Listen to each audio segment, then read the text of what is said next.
Hello दोस्तों, स्वागत है आपका हमारे चैनल यूपी एग्जाम क्विज़र में। दोस्तों, आज के वीडियो में हम 24 मई से संबंधित उत्तर प्रदेश करंट अफेयर और इसके अलावा यूपी एग्जाम्स के लिए मोस्ट इंपॉर्टेंट करंट अफेयर के क्वेश्चंस को डिस्कस करेंगे और हर एक क्वेश्चन से रिलेटेड आपको फैक्ट भी बताएंगे।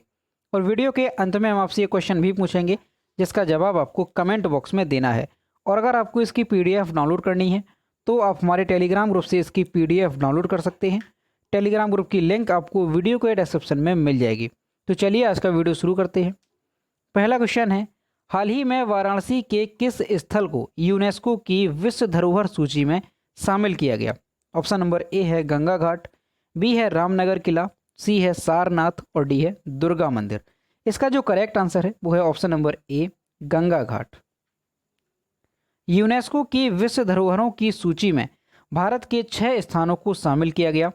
यूनेस्को की विश्व धरोहर स्थलों की संभावित सूची में भारत से वाराणसी के गंगा घाट, तमिलनाडु के कांचीपुरम मंदिर, मध्य प्रदेश के सतपुड़ा टाइगर रिजर्व और मध्य प्रदेश के जबलपुर के भेड़ा घाट और महाराष्ट्र के मराठा मिलिट्री आर्किटेक्चर और कर्नाटक के हीरे बेनाकल को जगह मिली है। इन 6 स्थानों की संभावित सूची में शामिल होने के बाद भारत से यूनेस्को विश्व धरोहर सूची के लिए दिए गए नामों की कुल संख्या 48 हो गई है। तो दोस्तों, ये क्वेश्चन मोस्ट इंपॉर्टेंट है, आपको अच्छे से ध्यान रखना है कि अभी हाल ही में यूनेस्को की विश्व धरोहर सूची में भारत के 6 स्थानों को शामिल किया गया है और वो 6 स्थान यहाँ पर आपने देखे। और अब जो है कुल मिलाकर के यूनेस्को की जो विश्व धरोहर की सूची है उसमें संभावित सूची में भारत के कुल 48 नाम जो है वो शामिल किए जा चुके हैं। अब यहाँ पर जो एक वर्ड है संभावित सूची, तो ये संभावित सूची का मतलब क्या है? तो देखिए, 2019 की गाइडलाइन के अनुसार किसी भी स्थान को यूनेस्को की विश्व धरोहर सूची में शामिल करने से पहले उसे संभावित स्थलों की सूची में शामिल किया जाता है और फिर इसके बाद जो है यूनेस्को की जो विश्व धरोहर है उसे स्थायी रूप से जो है शामिल कर लिया जाता है। ठीक है, तो अब जो है भारत के 48 ऐसे स्थल हैं जो कि संभावित सूची में शामिल हो चुके हैं। और दोस्तों, 2020 में जो यूनेस्को की विश्व धरोहर सूची है उसमें भारत के कुछ स्थल हैं जो कि काफ़ी महत्वपूर्ण हैं, तो वो आपको ध्यान रखने हैं। तो 2020 में मध्य प्रदेश के ग्वालियर और ओरछा शहरों को यूनेस्को की विश्व धरोहर शहरों की सूची में शामिल किया गया था। और ओरछा क्या है? तो ओरछा ऐसा स्थान है जहाँ पर भगवान राम की पूजा राजा राम के रूप में होती है। और इसके अलावा गुजरात के अहमदाबाद को यूनेस्को की विश्व हेरिटेज सिटी घोषित किया जा चुका है और अहमदाबाद भारत का पहला ऐसा शहर था जिसे विश्व धरोहर शहर घोषित किया गया था। तो ये काफ़ी ज़्यादा महत्वपूर्ण है, ये आपको अच्छे से ध्यान रखनी है। अगला क्वेश्चन है, हाल ही में अटल भोजनालय की शुरुआत उत्तर प्रदेश के किस शहर में की गई? ऑप्शन नंबर ए है आगरा, बी है लखनऊ, सी है नोएडा और डी है प्रयागराज। इसका जो करेक्ट आंसर है वो है ऑप्शन नंबर बी लखनऊ। प्रदेश के कानून मंत्री ब्रजेश पाठक ने शुक्रवार को गरीबों के सबसे बड़े भोजनालय अटल भोजनालय की शुरुआत गांधी कला भवन लखनऊ में की। अटल बिहारी वाजपेयी फाउंडेशन द्वारा संचालित इस भोजनालय के जरिए राजधानी में सुबह और शाम मुफ्त भोजन कराया जाएगा। तो दोस्तों, ध्यान रखना है कि लखनऊ में अटल भोजनालय की शुरुआत की गई है और इसका उद्देश्य क्या है? तो गरीबों को भोजन उपलब्ध कराना इस भोजनालय का उद्देश्य है। अब दोस्तों, अगर लखनऊ की बात करें तो लखनऊ से संबंधित कई क्वेश्चन एग्जाम में पूछे जाते हैं। तो लखनऊ का उपनाम क्या है? तो इसे नवाबों का शहर और बागों का नगर कहा जाता है। और लखनऊ किस नदी के किनारे स्थित है? तो ध्यान रखना है कि लखनऊ गोमती नदी के किनारे स्थित है। और दोस्तों, लखनऊ से पहले जो प्रदेश की राजधानी है वो क्या थी? तो इलाहाबाद लखनऊ से पहले उत्तर प्रदेश की राजधानी थी और इसे बदल कर के लखनऊ कब किया गया? तो 1921 में। कब? 1921 में इलाहाबाद से बदलकर प्रदेश की राजधानी लखनऊ की गई थी। और दोस्तों, लखनऊ में कांग्रेस के 3 अधिवेशन हुए। कौन कौन से? तो 15वां अधिवेशन हुआ, 32वां अधिवेशन हुआ और 50वां अधिवेशन हुआ। और इसमें जो मोस्ट इंपॉर्टेंट है वो है 32वां अधिवेशन। और ये जो 32वां अधिवेशन है ये कब हुआ था? तो 32वां अधिवेशन हुआ था 1916 में। और इस अधिवेशन की अध्यक्षता किसने की थी? तो अंबिका चरण मजूमदार ने इसकी अध्यक्षता की थी। और इस अधिवेशन में हुआ क्या था? तो मुस्लिम लीग से समझौता इस अधिवेशन में हुआ था। तो इस वजह से ये अधिवेशन मोस्ट इंपॉर्टेंट है। और लखनऊ का वन डिस्ट्रिक्ट वन प्रोडक्ट क्या है? तो चिकनकारी एवं जरी जरदोजी, ये लखनऊ का वन डिस्ट्रिक्ट वन प्रोडक्ट है। तो ये सारे क्वेश्चन लखनऊ से रिलेटेड आपको अच्छे से ध्यान रखने हैं। अगला क्वेश्चन है, बिहार के बाद अब उत्तर प्रदेश के किस जनपद में व्हाइट फंगस के मामले दर्ज किए गए?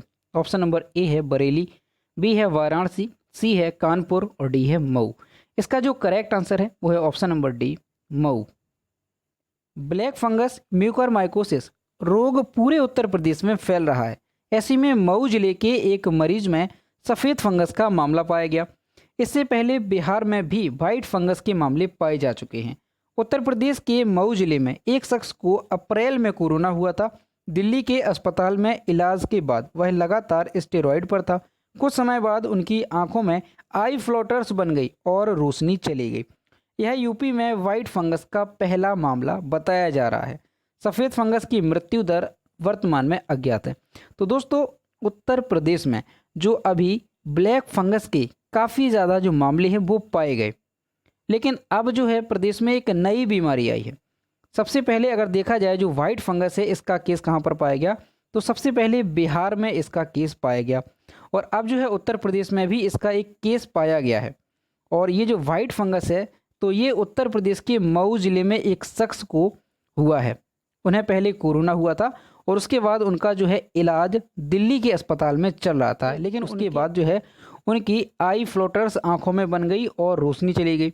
तो इस तरह से ये जो पहला मामला बताया जा रहा है व्हाइट फंगस का, तो ये मऊ डिस्ट्रिक्ट में पाया गया है। अगला क्वेश्चन है,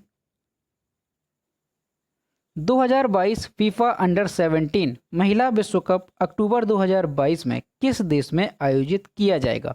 ऑप्शन नंबर ए है भारत, बी है जापान, सी है यूएई और डी है मलेशिया। इसका जो करेक्ट आंसर है वो है option number A, Bharat.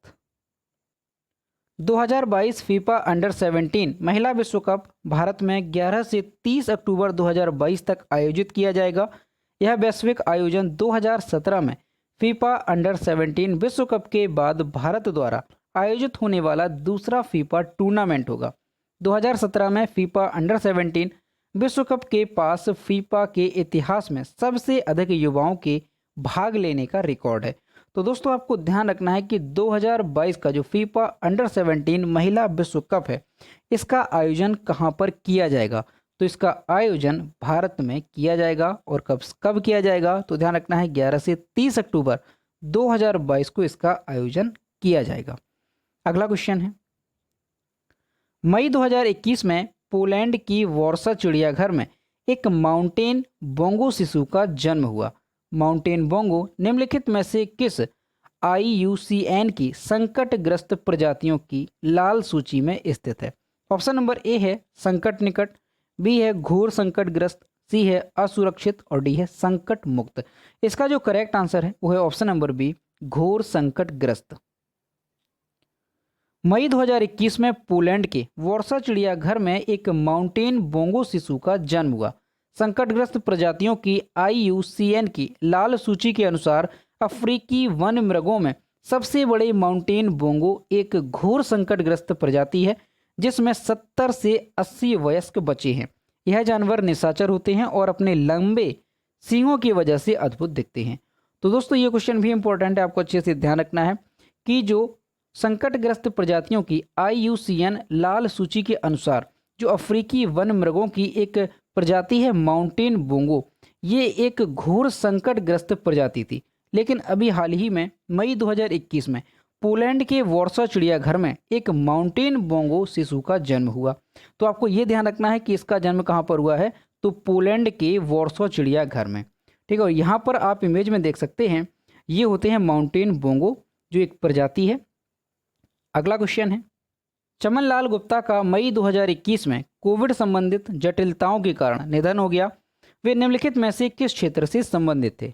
Option number A है अभिनय, बी है राजनीति, सी है पत्रकारिता और डी है क्रिकेट। इसका जो करेक्ट आंसर है वो है ऑप्शन नंबर बी, राजनीति।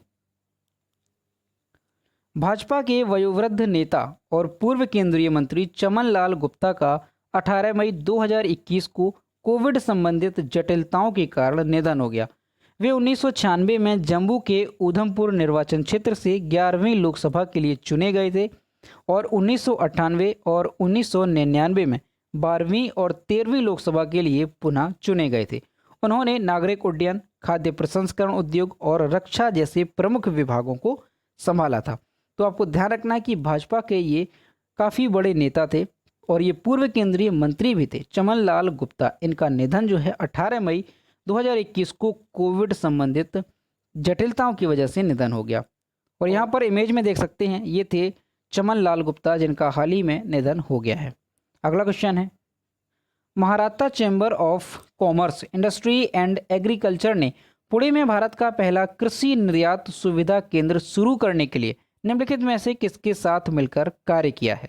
ऑप्शन नंबर ए है सेबी, बी है नाबार्ड, सी है आरबीआई और डी है सिडबी। इसका जो करेक्ट आंसर है वो है option number B, NABARD. Maharashtra chamber of commerce, industry and agriculture ने पुणे में भारत का पहला कृषि निर्यात सुविधा केंद्र शुरू करने के लिए नाबार्ड के साथ मिलकर कार्य किया है। यह क्षेत्र से कृषि निर्यात को बढ़ावा देगा। अधिक पहुंच सुनिश्चित करने के लिए इस क्षेत्र में केंद्र के साथ साथ उप शाखाओं के लिए एक डिजिटल उपस्थिति स्थापित करने की भी योजना है। तो आपको ध्यान रखना है कि Maharashtra chamber of commerce and agriculture ने पुणे में भारत का पहला कृषि निर्यात सुविधा केंद्र शुरू करने के लिए नाबार्ड के साथ जो है समझौता किया है। तो ये क्वेश्चन भी इंपॉर्टेंट है, आपको ध्यान रखना है, क्योंकि ये भारत का पहला कृषि निर्यात सुविधा केंद्र शुरू किया जाएगा। अगला क्वेश्चन है, किस संगठन ने एंटीबॉडी डिटेक्शन आधारित किट डिपकोवन विकसित की? ऑप्शन नंबर ए है इसरो, बी है डीआरडीओ, सी है भारत बायोटेक और डी है इनमें से कोई नहीं। इसका जो करेक्ट आंसर है वो है ऑप्शन नंबर बी, डीआरडीओ। भारतीय रक्षा अनुसंधान और विकास संगठन डीआरडीओ ने एंटीबॉडी डिटेक्शन आधारित किट डिपकोवन विकसित की। Antibody detection kit Dipcovan 97% coronavirus के स्पाइक्स के साथ साथ न्यूक्लियोकैप्सिड प्रोटीन दोनों का पता लगाने में सक्षम है। डीआरडीओ के defence institute of physiology and allied sciences lab इसे दिल्ली के वैंगार्ड डायग्नोस्टिक प्राइवेट लिमिटेड के सहयोग से बनाया है। किट के जरिए परीक्षण में काफ़ी कम समय लगेगा और केवल 75 मिनट में रिपोर्ट आ जाएगी। तो दोस्तों आपको ध्यान रखना है कि जो एंटीबॉडी डिटेक्शन आधारित किट है इसका नाम क्या है? तो डिपकोवन इसका नाम है। और इसे किसने विकसित किया है? तो डीआरडीओ ने इसे विकसित किया है। और इसके विकसित हो जाने के बाद किट के जरिए जो परीक्षण का समय है वो काफ़ी कम हो जाएगा। अब केवल 75 मिनट में ही रिपोर्ट जो है वो आ जाएगी। अगला क्वेश्चन है, किस राज्य ने कोविड-19 रोगियों की निगरानी और ट्रैकिंग के लिए हिट कोविड ऐप लॉन्च की? ऑप्शन नंबर ए है बिहार, बी है महाराष्ट्र, सी है केरल और डी है आंध्र प्रदेश। इसका जो करेक्ट आंसर है वो है option number A, Bihar. Bihar राज्य सरकार ने कोविड-19 रोगियों की निगरानी और ट्रैकिंग के लिए हिट कोविड ऐप लॉन्च किया। हिट कोविड एप्लीकेशन राज्य में होम आइसोलेशन लोगों की जानकारी प्रदेश के अन्य लोगों और चिकित्सा विभाग को मुहैया कराएगा। और यहाँ पर जो हिट है HIT, इसका फुल फॉर्म क्या है? तो होम आइसोलेशन ट्रैक इसका फुल फॉर्म है। तो ये भी आपको ध्यान रखना है। अगला क्वेश्चन है, अंतर्राष्ट्रीय हॉकी महासंघ एथलीट समिति के सदस्य के रूप में किसे नियुक्त किया गया है? ऑप्शन नंबर ए है PR श्रीजेश, बी है RK ओली, सी है VP पाठक और डी है इनमें से कोई नहीं। इसका जो करेक्ट आंसर है वो है option number A, PR Sreejesh. अंतर्राष्ट्रीय हॉकी महासंघ FIH एथलीट समिति के सदस्य के रूप में PR श्रीजेश को नियुक्त किया गया है। FIH का मुख्यालय कहाँ पर है? तो स्विट्जरलैंड में इसका मुख्यालय है। और दोस्तों यहाँ पर जो एक वर्ड है FIH, इसका फुल फॉर्म क्या होता है? तो फेडरेशन इंटरनेशनल डी हॉकी इसका फुल फॉर्म होता है। अब इसका जो मुख्यालय है वो कहाँ पर है? तो स्विट्जरलैंड में। और FIH की स्थापना कब हुई थी? तो इसकी स्थापना हुई थी 7 जनवरी। कब हुई थी? 7 जनवरी 1924 में। कहाँ पर हुई थी? तो इसकी स्थापना पेरिस, फ्रांस में की गई थी। ठीक है। और इसके जो वर्तमान में सीईओ हैं वो कौन है, तो थियरी वेल वर्तमान में FIH यानी अंतर्राष्ट्रीय हॉकी महासंघ के सीईओ हैं।